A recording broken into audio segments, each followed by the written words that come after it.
আবেগ তোমাকে স্বপ্ন দেখায়, কিন্তু বাস্তবতা তোমাকে সেই স্বপ্ন পূরণে বাধ্য করে। মানুষ আবেগের বশে অনেক বড় স্বপ্ন দেখে, নিজের কল্পনায় এক সুন্দর ভবিষ্যতের ছবি আঁকে। কিন্তু শুধু স্বপ্ন দেখলে চলবে না, বাস্তবতা তাকে সেই স্বপ্ন বাস্তবায়নের জন্য কঠোর পরিশ্রম করতে বাধ্য করে। জীবনে সফল হতে হলে আবেগ ও বাস্তবতাকে একসঙ্গে সামঞ্জস্য রেখে চলতে হবে। বাস্তবতা হলো কঠিন সত্য, আর আবেগ হলো সেই সত্যকে মেনে নেওয়ার লড়াই। জীবনে সব কিছু আমাদের ইচ্ছামতো হয় না। বাস্তবতা অনেক সময় আমাদের ইচ্ছার বিরুদ্ধে যায়, যা আমাদের কষ্ট দেয়।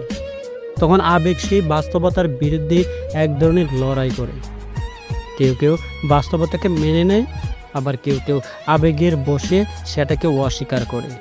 কিন্তু শেষ পর্যন্ত বাস্তবতায় বিজয়ী হয়, কারণ তা কখনো বদলায় না। যে শুধু আবেগ দিয়ে চলে, সে বাস্তবতার দাগ খায়, ভেঙে পড়ে। যদি কেউ শুধু আবেগ দ্বারা পরিচালিত হয়, তাহলে সেই বাস্তবতার জীবনের কঠিন সত্যগুলোর মুখোমুখি হলে ভেঙে পড়বে। আবেগ থাকা ভালো, কিন্তু সেটাকে বাস্তবতার সঙ্গে সামঞ্জস্য রেখে পরিচালিত করতে হয়। না হলে জীবনের প্রতিকূল পরিস্থিতিতে নিজেকে টিকিয়ে রাখা কঠিন হয়ে পড়ে। আবেগ মানুষকে স্বপ্ন দেখায়, কিন্তু বাস্তবতা বলে স্বপ্ন পূরণ করতে হলে পরিশ্রম করো।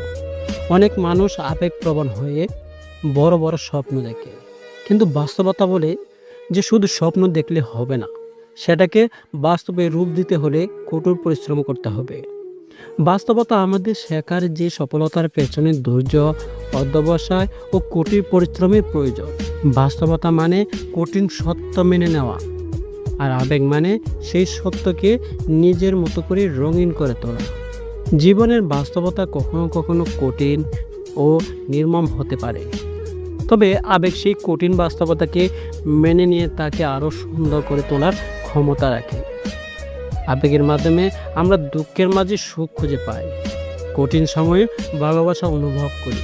তাই জীবনকে সুন্দর করতে হলে বাস্তবতাকে মেনে নিয়ে আবেগের মাধ্যমে তাকে রঙিন করে তুলতে হবে। জীবনে আবেগ বাস্তবতার মধ্যে ভারসাম্য রাখা খুব গুরুত্বপূর্ণ। আবেগ আমাদের স্বপ্ন দেখতে শেখায়, ভালোবাসতে শেখায়, কিন্তু বাস্তবতা আমাদের শেখায় কিভাবে সেই স্বপ্ন পূরণ করতে হয়। যদি কেউ শুধু আবেগ দিয়ে চলে, তাহলে সেই জীবনের কঠিন বাস্তবতার দাগ খায়, ভেঙে পড়তে পারে। আবার যদি কেউ শুধু বাস্তবতাকে আঁকড়ে ধরে আবেগকে একদম উপেক্ষা করে, তবে জীবন একসময় রক্ষ ও আনন্দহীন হয়ে যেতে পারে। তাই জীবনে এগিয়ে যেতে হলে দুটোর মধ্যে সুন্দরভাবে ভারসাম্য রাখতে হবে।